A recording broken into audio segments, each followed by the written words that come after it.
7 araw na siyang walang hanap buhay. Ang bunso mong anak, ilang taon? 60. 6 years old. Imagine, oh. Ay, alam mo yung anak, yung pamilyang mahirap, brother. Isang araw lang hindi makapaghanap buhay. Gutom ang buong pamilya. Oh, brother. Oh. Galingan nyo.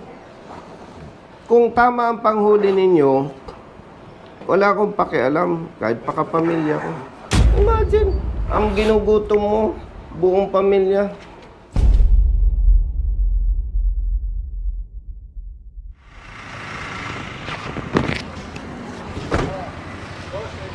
Brother, good morning. Brother, good morning. Ay, good morning po. Paano nakakalabas tong mga to? Lalabas po muna yung nasa harap. Ang hirap, no?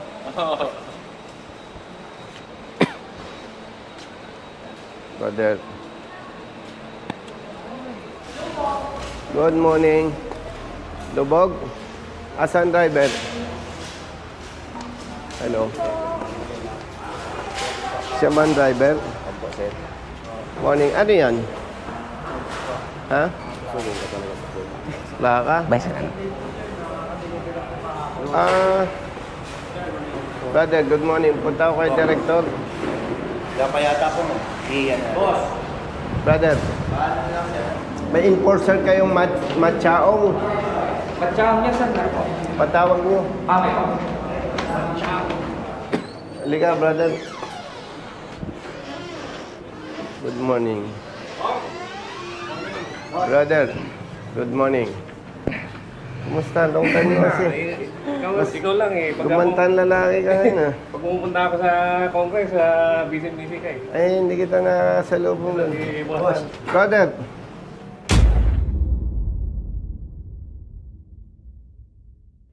Kumusta? Hindi naman, may driver lang na dumulog sa amin. Halika, brother. Morning po. Morning po, sir.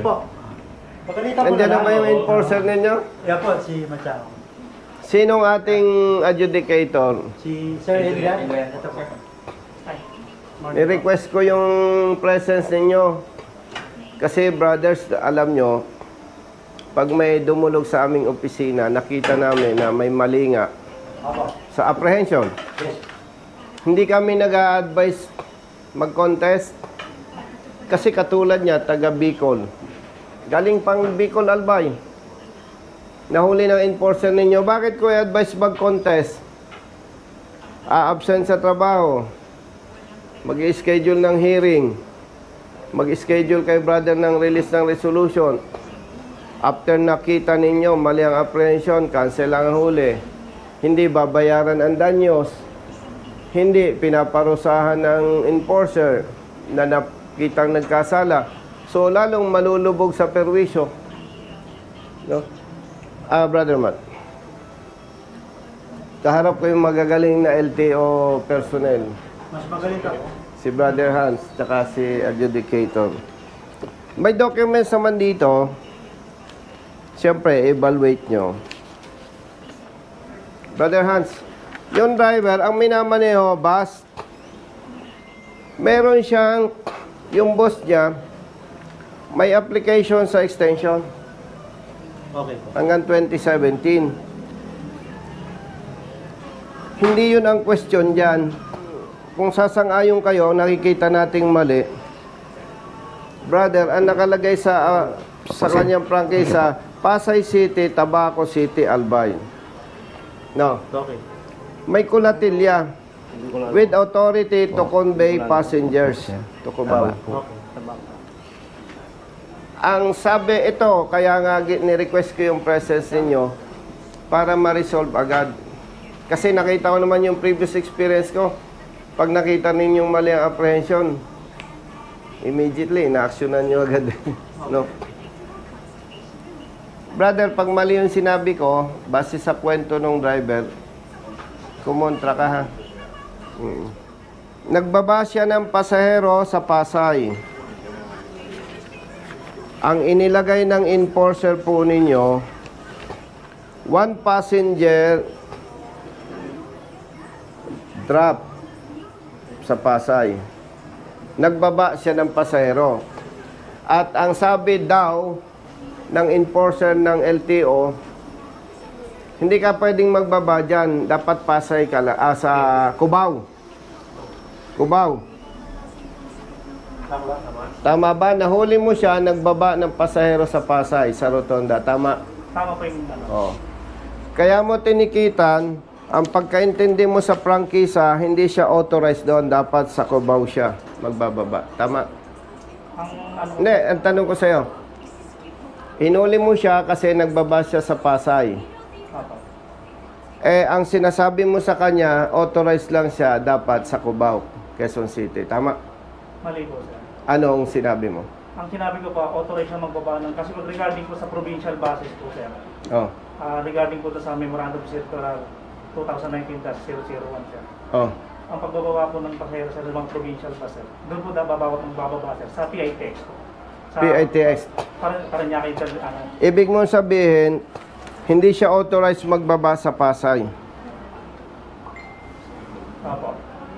Brother, adjudicator, ang linaw-linaw niyan, route, Pasay, Tabaco City, Albay, Bayaquirino Highway, Naga City, with authority to convey passengers to Cubao, Quezon City. Nagbaba siya sa Pasay. Tinikita niya, dahil ang gusto niya sabihin, doon lang siya pwedeng mababasaan Sa Paranaque, sa PITX po, sir. sa PITX. May terminal kayo sa Pasay? Mayroon po, sir. Saan? Sa Dun Aldrin po. Sa dating Gold Line Terminal po yun, sir. Malapit dito. Sa tapat po mismo, sir. Tapat ng binabaan mismo. ko. Oh. Saan galing ka pa, sir? Galing pong Bicol, Tabaco po. Ang linaw, brother. Oh, baka ito si Brother Hans, oh. Sa franchise po, okay na. Wala naman Oh. question. Oh, malinaw. Pasay. Hindi in-indicate dito na exact position, exact location.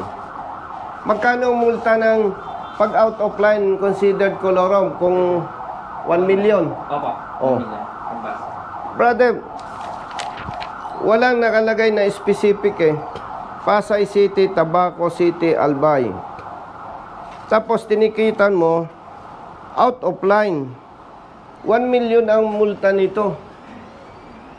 Bali po kasi, sir. Oh. Doon po, Taka muna, ilan taon ka na sa service? 7 years, sir. 7 years. Adjudicator, hawakan mo ang papel. Kung i-check na rin namin siya, no, kung talaga naman tama si sir, outright dismiss na namin. Para regarding sa... Kasi ito, brother, ang mabigat dito. Nahuli siya ng July 23. And ngayon is 30. 1 week na. Opo. 1 week na siyang walang hanap buhay. 1 week nang nakagarahe ang bus. Brother, with all due respect, yung tao natin, turuan natin, ang laking perwisyo eh. Sige ko, wala namang problema. Regarding sa presyo na kung talaga mali si enforcer natin, tutulungan naman. Hindi, ang gusto natin, kayo naman ay professionals at talagang kayo yung proper authority to decide. Kailangan ma-resolve ito as much as possible today kasi ilan ang anak mo, kapatid? 4 po. 4. 2 college po. 2 college. 7 araw na siyang walang hanap buhay. Ang buso mong anak, ilang taon? 60. 6 years old. Imagine, oh. Ay, alam mo yung anak, yung pamilyang mahirap, brother. Isang araw lang hindi makapaghanap buhay. Gutom ang buong pamilya. Hindi na namin po. Oh, brother. Oh. Galingan nyo. Kung tama ang panghuli ninyo, wala akong pakialam. Kahit pa kapamilya ko. Imagine, ang ginugutom mo, buong pamilya. Yan o. Brother Hans, hindi naman ako mag-abala dito kung alam kong tagilid ang laban eh. Kasi wasting time. Yes po. Yan o. Nandyan sa ano. Hindi, okay na yan ko. Naiintindihan ko yan. 31. Ano sinasabi mo? Na memo na ano? Regarding po dun sir sa ano, mga provincial buses po na allowed lang po silang magbaba ng pasero. Doon po sir sa PITX pag mga galing po ng south. Maging specific tayo, brother. Ito ba yung binabanggit mo? Ito yung binabanggit mo? Opo. Itong naka-highlight binabanggit mo? O, basahin mo. Basahin mo para magkaintindihan na tayo. Brother Hans, Yes po. itong memorandum na itong binabanggit mo? Po. Brother, ito yung binabanggit niyang memorandum, yung galing sa'yo. Wala po, sarong simana na po. Road Diyan sa amendment. dahil po nagpalo po kay nita. 2019. Ito yung binabanggit mo, no? Naka-highlight dito, oh. Kubaw. Ang binabanggit ng enforcer natin, ito, oh. Basahin natin, all the routes of provincial buses coming from the north with terminals along EDSA are temporarily amended to end at Valenzuela interim terminal, and those coming from South Luzon, Visayas, and Mindanao with terminals along EDSA in Cubao, Quezon City will end at Santa Rosa interim terminal, while those coming from South Luzon, Visayas, and Mindanao with terminals along EDSA in Pasay City will end at Parañaque Integrated Terminal Exchange PITX. Hindi sinabing magbaba sa PITX. Kumbaga, brother, yung ruta niya, yun yung ending Opo. line. Hindi, brother, sinabing doon siya magbababa sa PITX. Ang sinasabi, yung endpoint nung kanyang ruta. Sige, Kong. Ayusin namin yan today. Pakisuyo, brother. Wala naman, Kong. Wala No. problema. And ang request ko, after you evaluated all those documents, ito naman, di ko kilala siya, walang personal eh. Bigyan natin siya ng corresponding administrative sanction. Automatic naman yung Kong. Once na talagang liable siya sa wrong apprehension. Ginagawa naman po di regional director natin. Mag-react ka nga, brother, kung tama interpretation ko dyan. Dito kasi, Kong, generally speaking, no, na automatically, pag nag-end ng route ka, baba mo lahat yung pasero mo sa PITX. Hindi, pag si, Yung passenger brother, ko, galing mismo sa yun, sa Bicol. Bicol po. binaba mo siya sa Pasay. So, ang ano po kayo to, sir, kasi bali, yung isa na natitira, doon lang po talaga pinakiusap sa amin nung galing Isla Pambira, Catanduanes yun. Nakiusap Kung siya. sa ano po, pinakids na sa amin ng nanay na doon ibaba sa terminal namin sa Pasay. Kaya Brother, po, hindi po yung excuse bumaba me. sa ano. Hindi po yung Tingnan bumaba natin. sa PITX. May terminal sila sa Pasay, Opo. no? Ang Opo, binabaan mismong tapat. Tapat po, sir, mismo ng terminal. Wala naman akong question kung Yes. Opo. Dito lang Wala naman, brother, sinabi dyan na siya doon lang pwedeng magbaba sa PITX. Opo, wala naman dito. Walang sinabi. Ang sinabi, brother, parang ganito yun eh. Yung sasakyan niya from Bicol hanggang dito lang. Siya pwede. Walang sinabi dyan, sa PITX ka lang pwedeng magbaba. And at the same time, may terminal sila doon sa Pasay na kung saan doon siya nagbaba sa tapat mismo. So, pag pinagbangga-bangga natin, brothers, yung memo, yung approved franchise, Yan ang problem natin. Approved franchise hindi memo. Yung memo, yung franchise na kasi 2016 issued. So, ang kanyang prangkisa, expired, di ba? May request siyang extension. Opo, no problem. Nabanggit mo, Wala no? naman question dyan, sir. Hindi, nabanggit mo eh. Dahil nga, sa punto na yan, ang problema sa parte ng LTFRB. Bakit? 2019 pa sila nag-apply ng extension. Hanggang ngayon, nakabinbin, di natin alam sa LTFRB.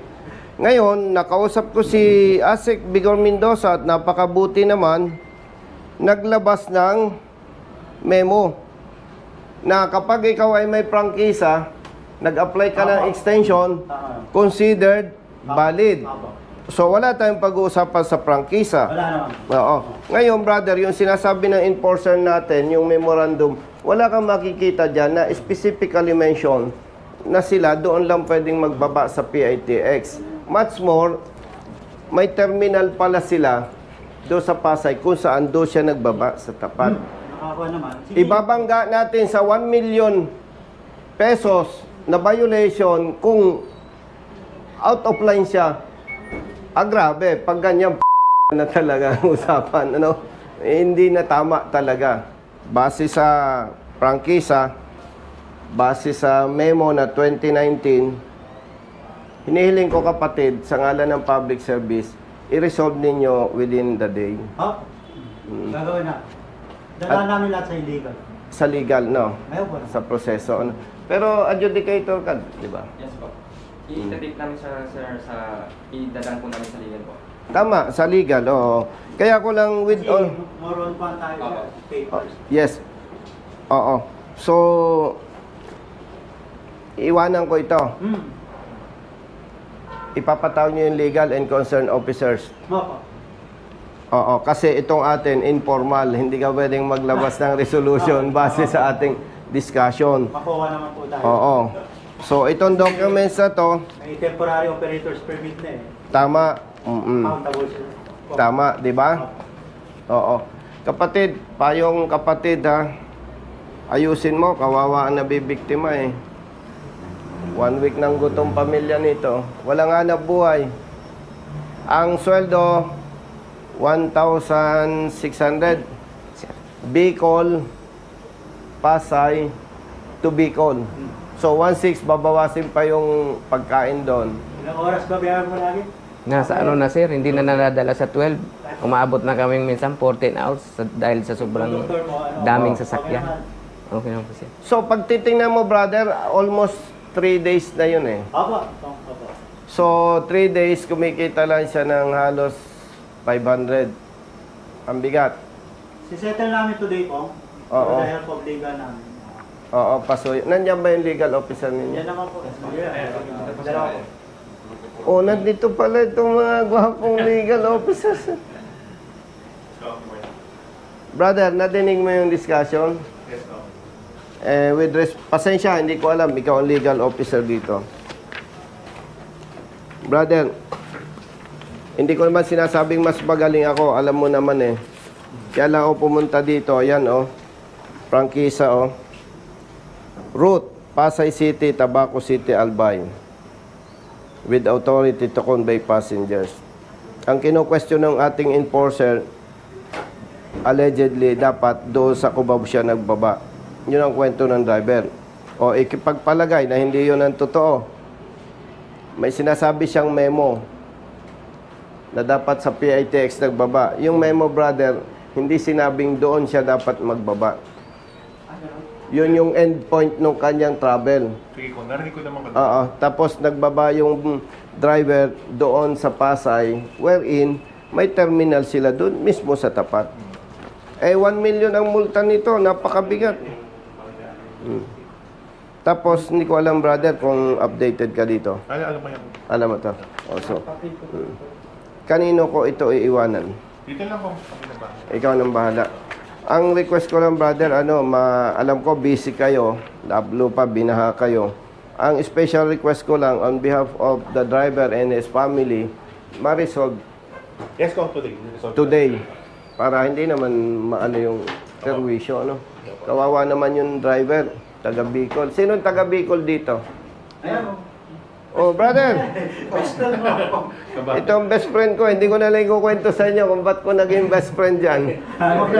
Brother, confidential yun, ano? Thank you. Oh, Kami na bahala ko. Kayo nang bahala. Salamat sa oras nyo, ha? Yes, ko. Yes, ko. And especially sa iyo bilang lawyer, public service, wala naman tayong personal na pinag-uusapan, naka-video tayo. Ang purpose natin dito, malaman ng taong bayan ano yung mali, ano yung tama. Tama ko. Para mag-serve as lesson, yun lang naman eh. Wala tayong... Both public and government. Tama ba? O, isanay na ito sa akin eh. In-explain ko lang ba sabihin niya. And by the way, maganda rin, nalalaman ninyo, may nagko-comment, kaya ako daw ito ginagawa, namumulitika ako.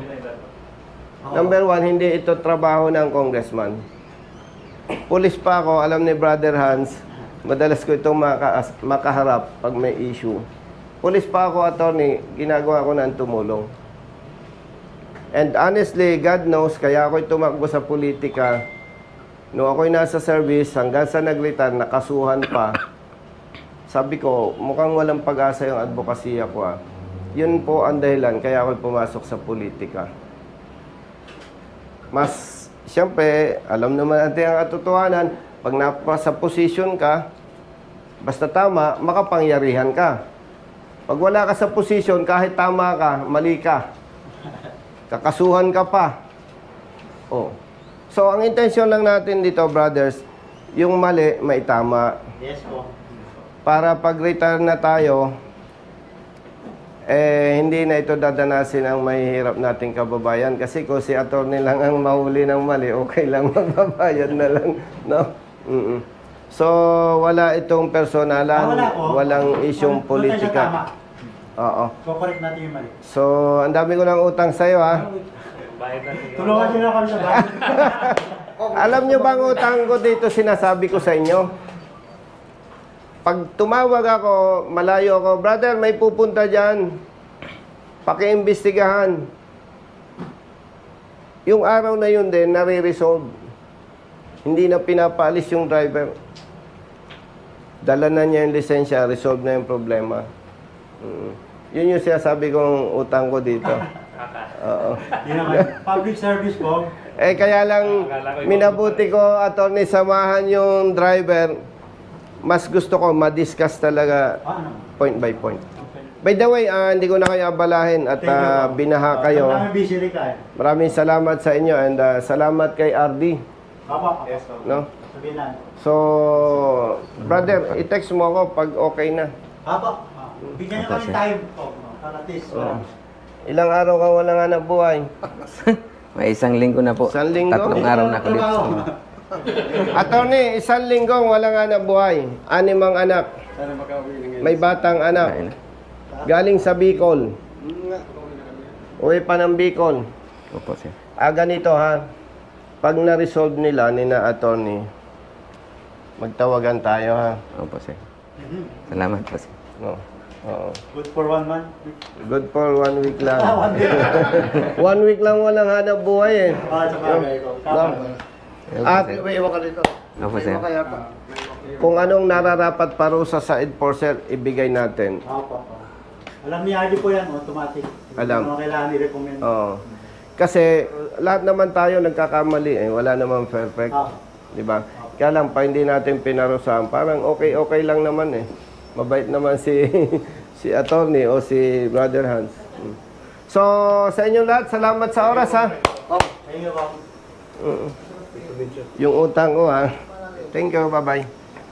Taga saan ka, brother? QC po. QC. Ayusin mo ha. At kawawa. Kung isigat ko sa'yo sa Viber mo, yung parang yung personal number mo.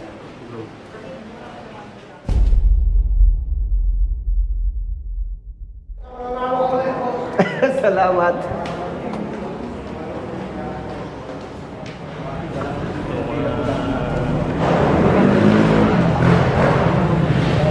Kasi ako yung pinakatalak madalas patawagan sa nadahanan nga. Ha? Ako yung nagka-problema kay San Feliciano na pinatawagan niya na ako. Ganyan natin lang. Okay. Ano ko? Halika. Samahan mo.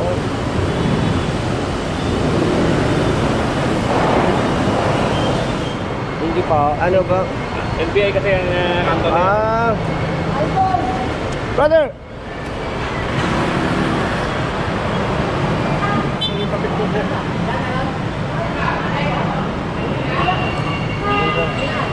Brother, samahan mo kami.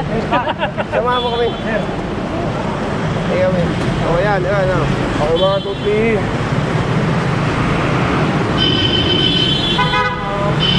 Thank you. Ay, puta. Kunti lang ha. Thank you, sir. Thank you po. Saka ba? Thank you po.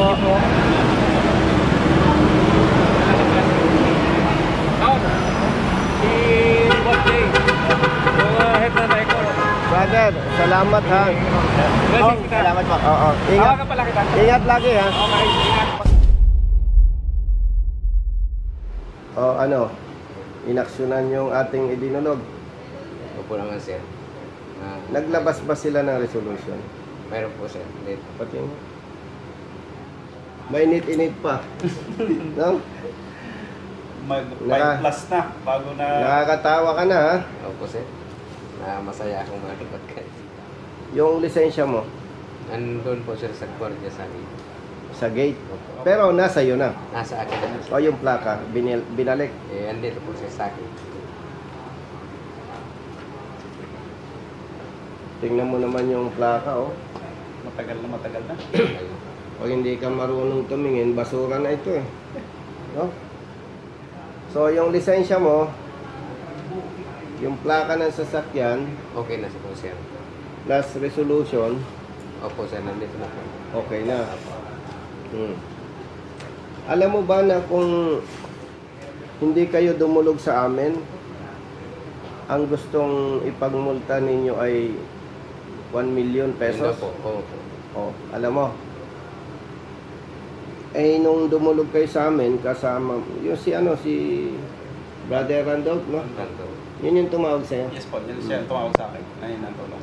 Sa amin, pag nakita namin, brother, na tama ang posisyon ng driver, hindi kami nagpapatunpik-tunpik ng tulong.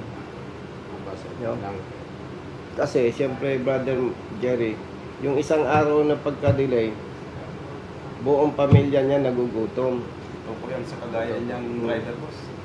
Eh, may maliit pa siyang anak. No? Yan yung malaking problema na dinadanas ng mga motorista noon pa. No? Totoo nga po, sir. Pag alis ko doon isang araw, lahat, dalawang anak ko may trangkaso. May trangkaso. Iniwanan ko para ito asikaso ko sa Ilang araw kang walang trabaho? 7. Mula po nung 24. Hanggang O, ngayon. tama. 6 na araw ngayon. Magkano ang dapat kikitain mo doon? So, salary, may talaga, sir. Nasa, po yung 1.5 lang po yung pamainila namin sa kabalikan. Yung isang round ba, sir, na Tingnan mo, Brother Jerry. 1.5. Hindi mo naman kabisado ang papuntang Bicol eh. Hindi kaya mo ng 12 oras. Hindi po. Hindi po makakaya ng 12 oras na ngayon po. O sabihin mo ng 12 oras, balikan di 24 oras. Eh, siyempre, magpapahinga ka, hindi ka naman robot. Opo. 1.5 times 6. 9,000 plus yung stress. Alam mo, pag pamilyado ka, Hindi maalis sa isip ko Sa sitwasyon niya. Kung ano gagawin ko. pamilyado sa sitwasyon niya, ewan ko, manhid ka pag nakatulog ka pa. Kaya pasalamat ako masyadong nakarating dito guys. Dapat ang bibigay ko sa'yo, 10,000. Kulang pa nga yung 10,000. Sa danyos. No. Kaya dahil napatsyempo ka na tagtuyo, 1, 2, 3. Kalahati lang. Opo, sir. Masaya pa ako, sir. Salamat po siya. At sabi mo sa amo mo, basta tama, kampi-kampi tayo. Opo, sir. May pasok ko, sir, kasi kagaya dito, magkakaproblema ang ating kababayan regarding sa ganyang mga huli-huling mali. Yung ating isang supporter sa Mindanao, St. Rollins, nagtanong kung ano na daw po ba ang update sa inyong House Bill 3366. So nakausap mo si Brolitz. Opo, nagtatanong din Ganito ako, ang ganito yan kasi Brother Cherry. Meron tayong ilang mga batas na makakatulong sa hanay ng motorista. Opo. Unang-una na itong Fair Traffic Apprehension Act. Dito sa Fair Traffic Apprehension Act, pag naipasa ito, yung katulad niya na ilang araw na walang hanap buhay, yung danyos, 3 beses babayaran ng LTO. Sa madaling salita, ang danyo sa kanya, humigit kumulang 10,000. Doon sa panukala nating batas, pag napatunayan na mali ang huli, 10,000 times 3, So, 30,000. 30,000. May danyos pa dyan yung sa bus. Opo. Kung sa isang araw ay kumikita humigit kumulang 20,000 times 6, 120,000 times 3, 360,000. Plus 30,000 pa. Sa panukala nating batas. Doon sa panukala nating batas, ang kukunin yun doon sa multa na sinisingil ng LTO. Na base sa report ng LTO, mahigit 800 million taon-taon ang nakukolekta nila. Babawasan yon doon sa pagkakamali ng kanilang tao. Bakit natin panukala ito? Pag may mali ang motorista, nangongolekta sila. Tama po. Pag naman silang mali, pasensya, hindi pwede. Ngayon, yung tinatanong ni Brolitz na status, nakakalungkot sabihin, nasa committee pa rin sa Kongreso. At wag mo siyang bubulahin. Sabihin mo totoo, walang kasiguraduhan pa na makakapasa ito bago mag-eleksyon. Pero siyempre, umaasa pa rin tayo. Baka loloobin ng Diyos na makapasa ito. Pero wag mong bubulahin na okay na pero hindi pa. Opo. At kung mapapansin mo, brother, kaya ang ginagawa natin, pag mali ang huli, hindi na natin pinag-contest ng proseso. Opo. Tinutulungan na lang natin. Tapos yung danyos, binabayaran natin. Para masagip natin yung katulad niya doon sa perwisyo. Tama po. Di ba? Kawawa naman kung isasakripisyo natin. Kaya lamang, brother, natapat ka sa tagtuyo, Hindi, dapat salamat na naman. 10,000, 5,000 na lang. Oh, Sama, at least may uwi ako sa pamilya ko. importante, may bibigay ka. Opo. At pagka medyo maluwag-luwag kami ni Bro Jerry, napalapit ka, ay di may utang pa ako sa'yo na 5,000. No, paalala nyo. Kasi, handa kaming magsakripisyo para sa inyo. Kumusta sa pamilya mo? Ha? Thank you po. Okay? Okay, ayos. Makakawin ka na ng Bicol. Sir. Ingat, ingat. Apo.